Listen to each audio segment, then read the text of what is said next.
அமுக்கி முடிச்சு கொண்டாந்துட்டாயா இந்த ஆளு? ஆம்பளையவன்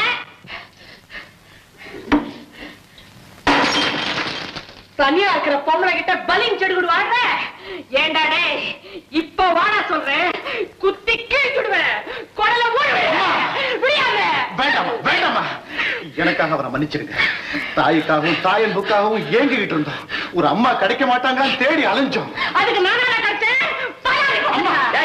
உனக்காம் பிள்ளை இல்ல, எங்களுக்கு அம்மா இல்ல, அதான் தூக்கியாந்த. அம்மா 1000கணக்கில் கொண்டு வந்து கொட்டுறேன், அம்மாவா கம்முன்னு கேட்டா. பல்ல 32 கொட்டிடும். ஆமா, விலை கொடுத்து வாங்க பாக்குறியாடா அம்மாவை? யாருக்கு வேணும் காசு? அடச்சி கண்ணை கட்டி காட்டுல கொண்டாந்து விட்டுட்டீங்களேடா, நான் எப்படி திரும்பி ஊருக்குள்ள போவேன்? மறுபடியும் உங்களை கெஞ்சி கேட்டுக்கிறேம்மா, எனக்காக அவனை மன்னிச்சிருங்க. உங்களுக்கு ஒரு மரட்டு பிள்ளை இருந்து அவன் தப்பு செஞ்சிட்டா அவனை நீங்க மன்னிச்சிருவீங்கல்ல, அதே மாதிரி இவனையும் மன்னிச்சிருக்கமா. அம்மாங்கிறத இதுவரைக்கும் நாங்க வெறும் கற்பனை பொருளாத்தான் நினைச்சுக்கிட்டு இருந்தோம்.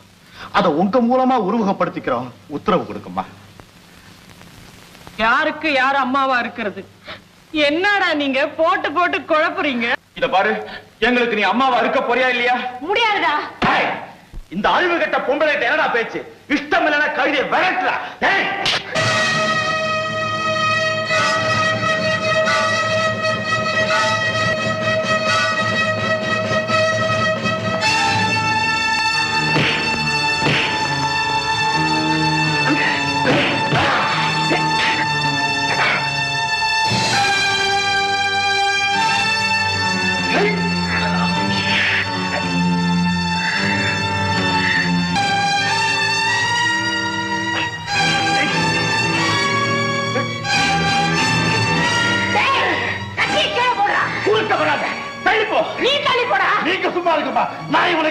உனக்கு சம்பந்தம் இல்லாத விஷயத்தை தலையிடாத. நான் தலையிடுவேன், கத்திய கீழே போடுறா. இவரை நான் கொல்லாம விட போறேன்.